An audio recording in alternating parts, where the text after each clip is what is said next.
ప్రభుత్వం ఏర్పడిన తర్వాత తణుకు నియోజకవర్గంలో సుమారు 250 మందికి 3,50,00,000 మేర సీఎం రిలీఫ్ ఫండ్ ద్వారా చెక్కులు అందజేసినట్లు తణుకు ఎమ్మెల్యే అరిమెల్లి రాధాకృష్ణ వెల్లడించారు. శుక్రవారం కూటమి కార్యాలయంలో బాధితులకు సీఎం రిలీఫ్ ఫండ్ చెక్కులను అందజేసిన అనంతరం ఆయన మాట్లాడుతూ గత 5 ఏళ్ల వైసీపీ ప్రభుత్వ హయాంలో ఎంతో మంది సీఎం సహాయ నిధి ద్వారా సాయం పొందారని దరఖాస్తులు చేసుకున్నప్పటికీ అప్పటి నేతలు వాటిని బుట్టదాఖలు చేశారని ఆరోపించారు.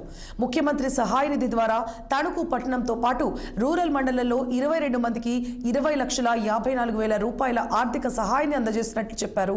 ఇక ఏడాది కాలంగా సీఎం రిలీఫ్ ఫండ్ కోసం దరఖాస్తు చేసుకున్న దరఖాస్తుదారుల్లో 98% లబ్ధిదారులకు ఆర్థిక సాయం చేసినట్లు వెల్లడించారు.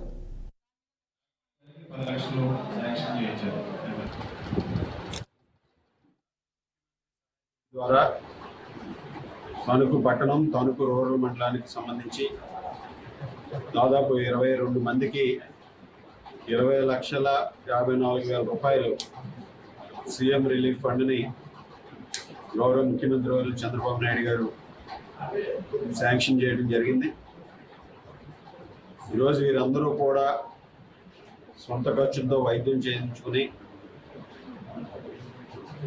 ఆరోగ్య సేవలో లేనటువంటి క్రిటికల్ ఇల్నెస్కి సంబంధించి ఏదైతే ఉన్నాయో వాటికి సంబంధించి ఈరోజు వీటిని సీఎం రిలీఫ్ ఫండ్ ద్వారా అందించడం జరిగింది.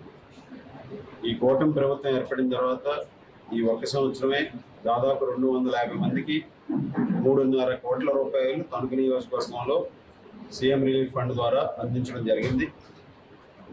గతంలో ఎన్నడూ లేని విధంగా గత 5 సంవత్సరాల్లో వైఎస్ఆర్ కాంగ్రెస్ పార్టీ ప్రభుత్వ హయాంలో అనేక మంది సీఎం రిలీఫ్ ఫండ్ కోసం అప్లికేషన్లు పెట్టుకుని వారికి ఆ రీఎంబర్స్మెంట్ రాక, ఆ అప్లికేషన్లు దొరకక, వారి బిల్స్ కూడా దొరకక వారు అనేక విధాలుగా ఇబ్బందులు పడుతున్నటువంటి